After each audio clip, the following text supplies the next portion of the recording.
Thank you for joining us today. We are going to be addressing a topic that is very relevant this time of year for many of us, and that is surviving your first holiday after the loss of a loved one. Or maybe it's not the first holiday after that loved one has passed, but we still have those struggles of grief through the holiday seasons. So I'm thrilled to be here with my colleague Tracy Stanko, who has a great deal of experience educating folks about this topic. Before coming to Baycare Behavioral Health, she spent many years working in hospice. So she has a great deal of knowledge to share with us. So thank you so much for coming with us today. Thank you, Jackie. And you have my screen, right? Everybody's seeing my opening screen here. You're As good? Jackie said, good, thank you. As Jackie said, I spent 12 years working at hospice, so this is something that is not only personal part of me, but it was also professionally a part of me for a long time, something that's very near and dear to my heart. And it's something that we're not taught what to do when we lose a loved one, or even how to help someone else who's going through grief and loss.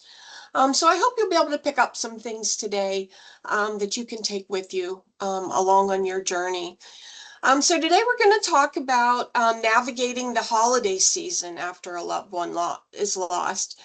And that can be an especially difficult time. Losing a loved one is one of the hardest experiences that any of us can face.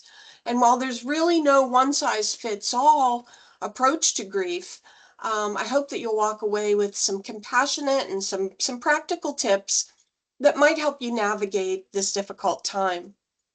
Whether you've lost a loved one yourself or whether you're helping someone close, I hope that you get some comfort and some practical advice today. So, Dr. Alan Wolfelt, who's an amazing man. I've seen him speak many, many times. If you ever see him come to a town near you, he does tour. He lives in a different state. I really recommend that you go hear him talk. He's a grief educator, very, very intelligent man, and a wonderful style in being able to present things. And he says, that grief is not a disorder or something to be fixed. It's a natural consequence of love and loss. So in other words, if you have love in your life, you're going to experience loss in your life. They come as a package deal. You don't get one without the other. And it's part of what we pay for loving someone, is at some point in our lives, we're going to have grief. So the holidays can be especially painful after the loss of a loved one. What's often seen as a very joyful season can feel hollow. You could feel sadness, loneliness, even anger or guilt. And sometimes we feel just numb. And all of these feelings are completely valid, and you're not alone in experiencing them. There may be a pressure to feel festive. It's our culture to be festive around the holidays. We have that expectation to be cheerful and social during the holidays. And this can feel very isolating if you're grieving. It's okay not to feel festive, and it's okay to withdraw from some of those traditions that can be overwhelming at this time of the year. You may feel out of sync with the world around you. When I worked for hospice, we used to call grief the rogue emotion. You just never knew when and where it was going to kind of creep up on you. It decides to show up at the most inopportune times sometimes. I have told the story many times about my experience in a public grocery store, reaching for a jar of pickles months after my father passed away, only to be hit with some overwhelming emotion that just kind of came from out of nowhere. I had to leave the store. It was that bad. I left a full grocery cart in the aisle, in the pickle jar aisle, when I left, because that's how grief is. It kind of creeps up on you. I wasn't having a bad day. I wasn't even particularly thinking of him at that moment, but that's when it decided to hit me. In the holidays, are oftentimes associated with the memories and emotions together. They often revolve around the shared rituals that we have around our holidays, like decorating and meals, the music that we listen to. And when someone's not there, those traditions can feel incomplete. And sometimes for some of us, even unbearable. It's important to acknowledge these feelings and understand that it's okay that we feel that way. So here's a few coping strategies that may help you out a little.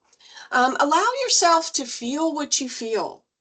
Feel whatever comes up at the time. Don't suppress those emotions. Let yourself cry or laugh or even be quiet if you need to. Accept that these mixed emotions are normal and it's okay to feel joy one minute and sad the next and nostalgic the next and maybe stressed out all at one time. And that's okay. That's completely normal. Give yourself grace and give yourself the permission to feel whatever comes up in that moment. Set boundaries and realistic expectations for yourself. Don't try to be everywhere all at once. Maybe in the last several years, you felt comfortable accepting every invitation and going to every party. This might not be the year for that. This might be the year where you actually pick and choose those things. Ask yourself, what do I really want from this holiday season? What traditions or activities really bring me joy and what ones really just stress me out? And what can I let go of? It's okay to let go of some of the things that you typically do. Focus on meaning over perfection. And that'll oftentimes help you to reduce some of that pressure. And I like the words prioritize your peace. You want to make sure that your peace is the first thing on the list, not the last. Create some new traditions.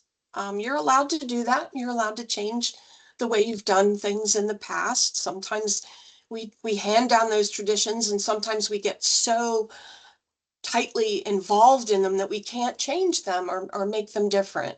And it's okay to change those traditions if they're painful for you. It's okay. And take breaks. We all need to do this around the holidays. Take breaks, step away, because those quiet moments can be very, very healing.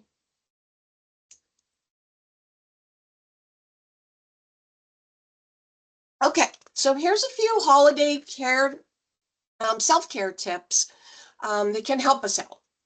Practice gratitude. There's a thing about being grateful.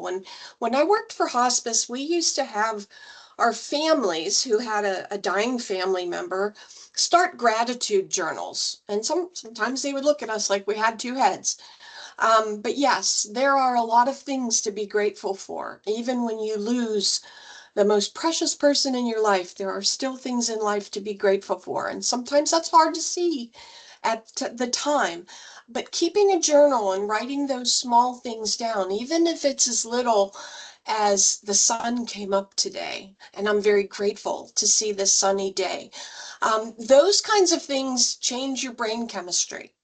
And it activates areas of your brain that are associated with dopamine and serotonin. And those are your feel-good neurotransmitters. And we need those. We need those to help push us through the tougher days. Mindfulness and meditation, even just 5 to 10 minutes a day, can reduce so much stress and really improve your focus.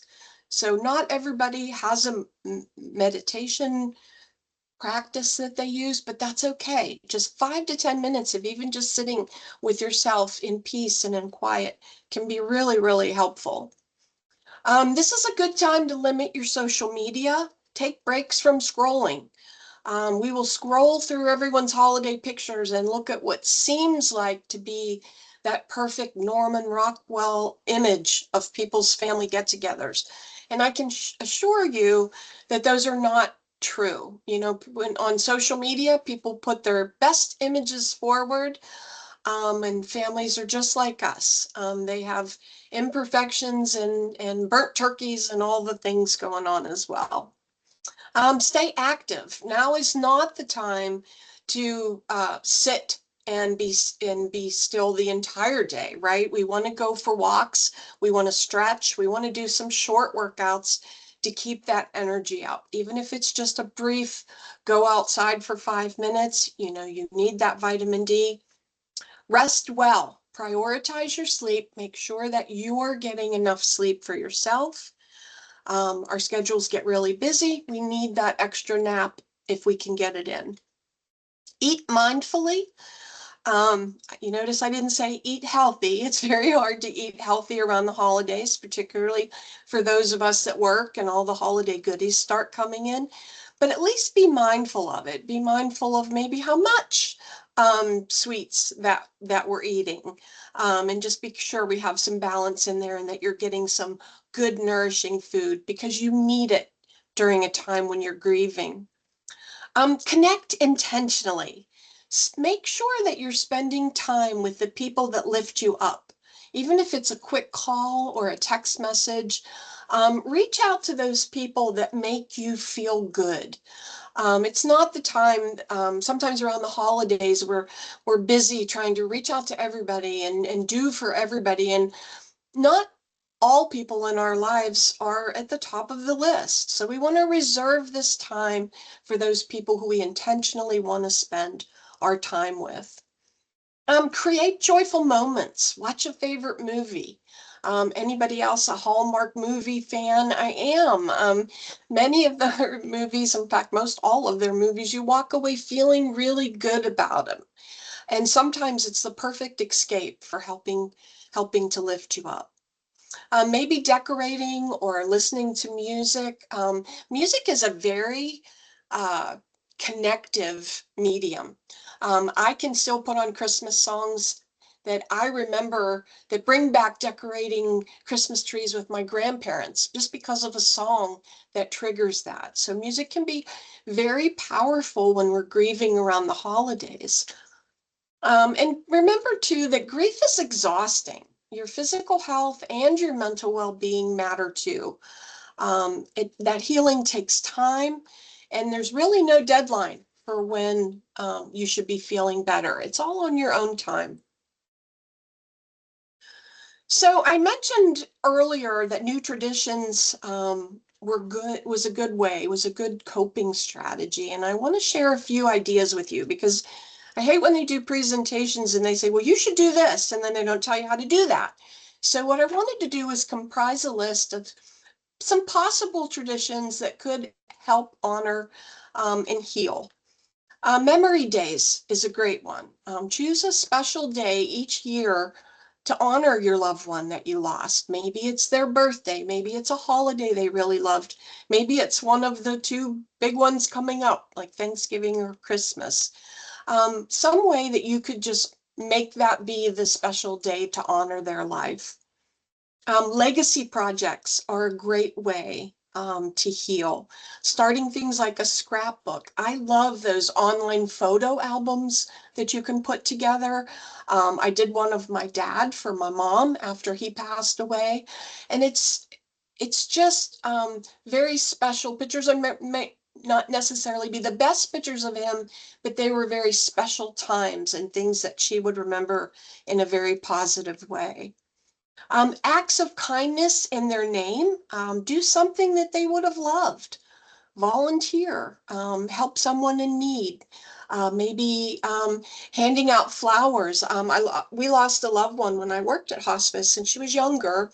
And one of her favorite things to do was to go to downtown Dunedin and hand out flowers to passersby for no reason, and just handing them out with a smile and saying, have a good day.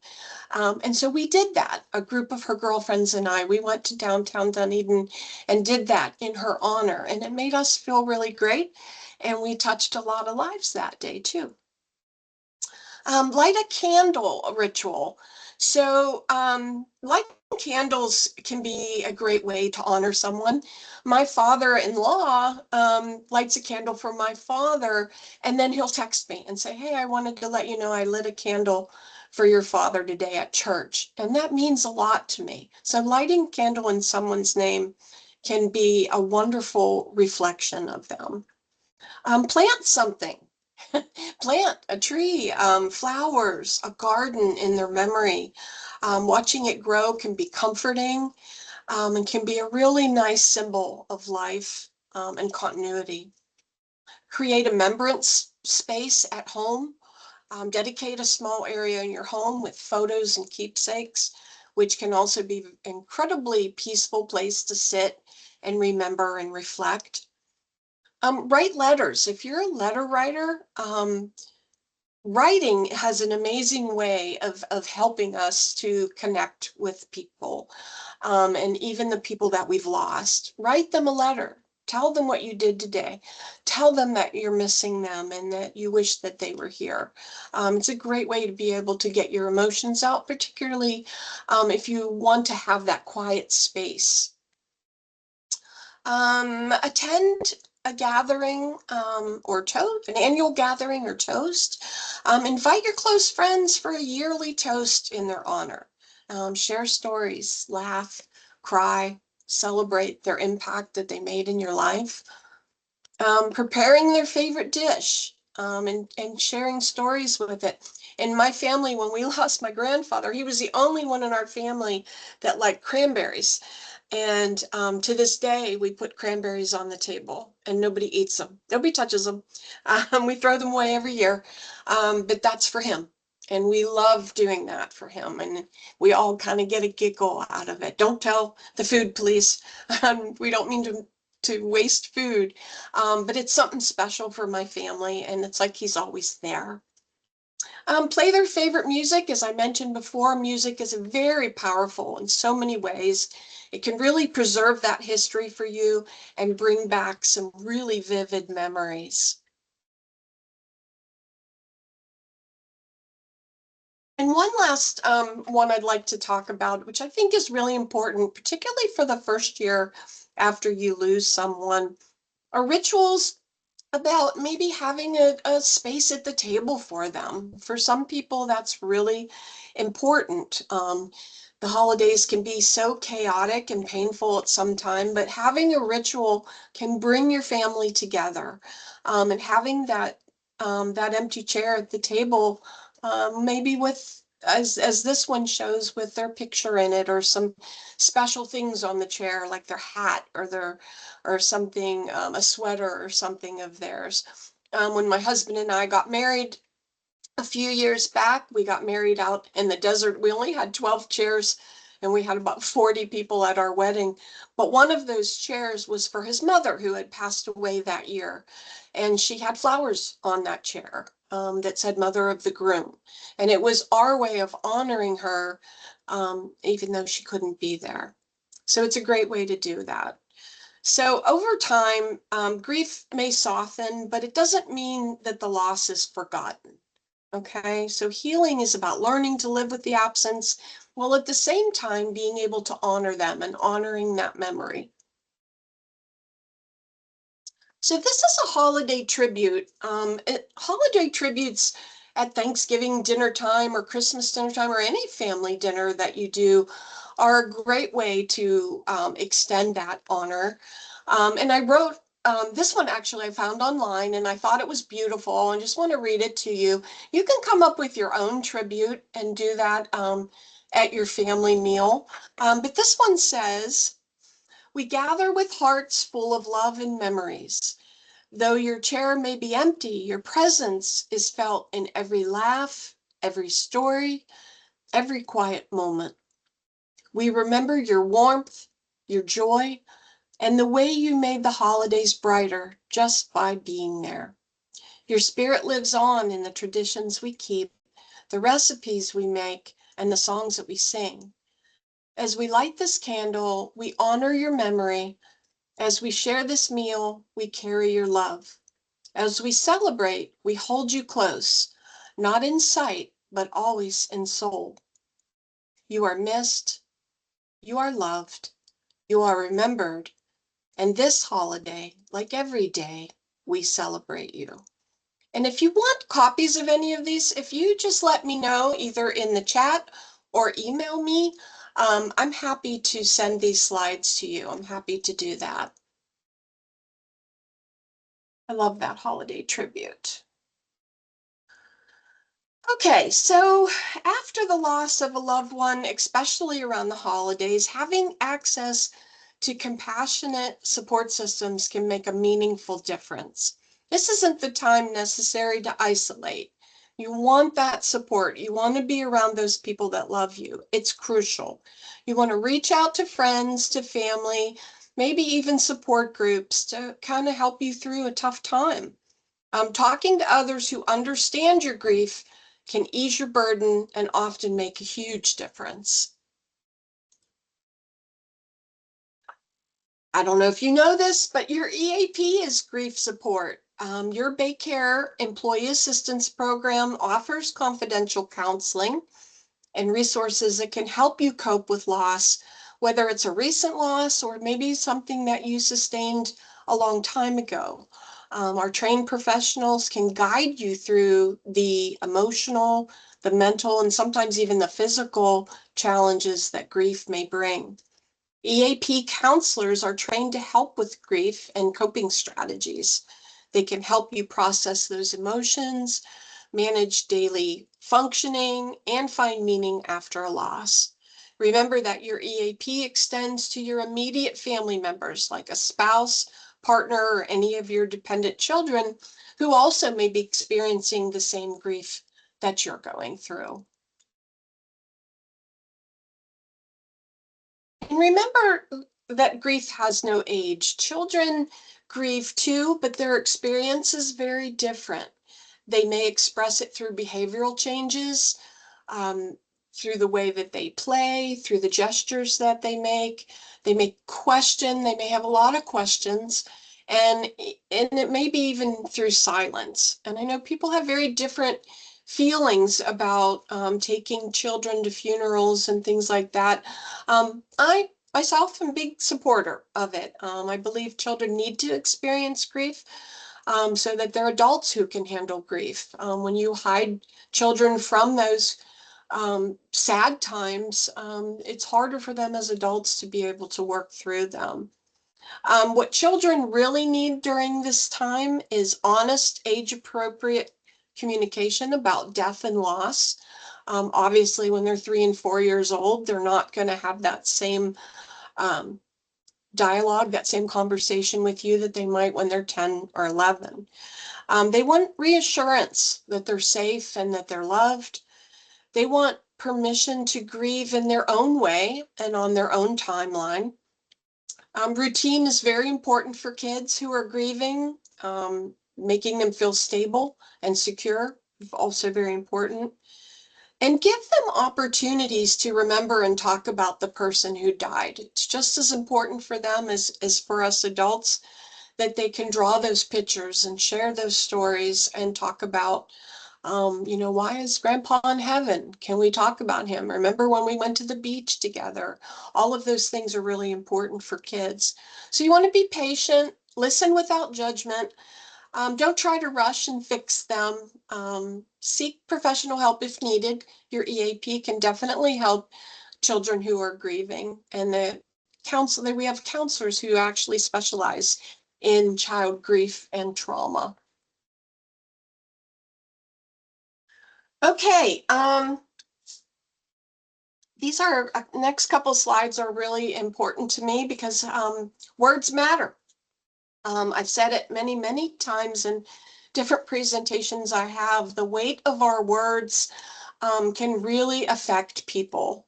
Especially when someone is grieving, every single word matters when someone is grieving. The way we speak can either offer comfort or unintentionally deepen someone's pain.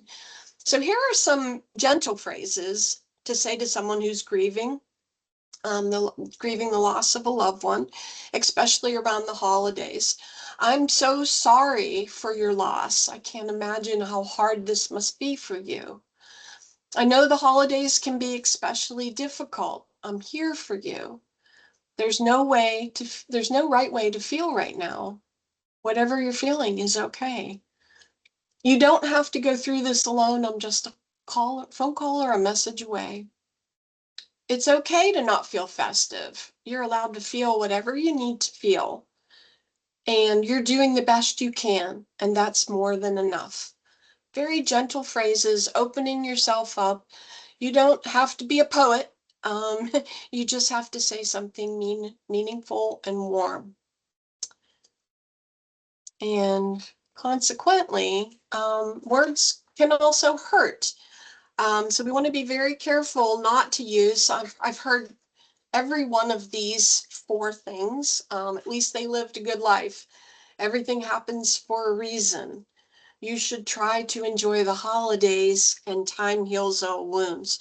So even with good intentions, some phrases can feel very dismissive or hurtful. Grief after losing someone doesn't follow a linear path for everyone. Everyone's not on that same journey.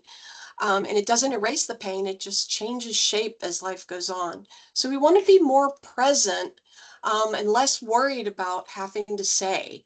Sometimes silence is the best thing to say.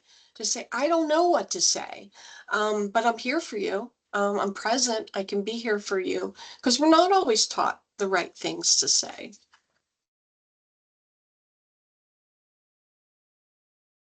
So making holiday gestures to someone can also be a great way, and it can be very important because the holidays don't pause for grief, right? And so sometimes we don't know what to do for someone who is grieving, and some of these simple holiday gestures can really make a big difference. Um, I'm not going to go over each one of these individually, but you can see that just being present for someone and doing something very simple that comes from the heart can have a huge, huge impact.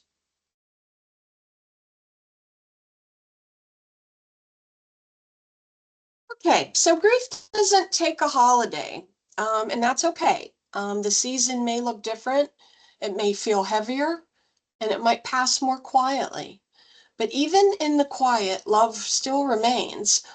Be patient and be kind to yourself. Honor what you need to honor and remember what you need to remember. You don't have to walk this path alone. Give yourself grief during this intensely difficult time. There's no right way to mourn. You get to do it however you want to do it. There's no perfect timeline to follow. It's on your timeline. Be patient with your heart. It's going to do the best it can to carry the weight of the loss. Okay, I seems to have missed a slide. It kind of popped out, but okay.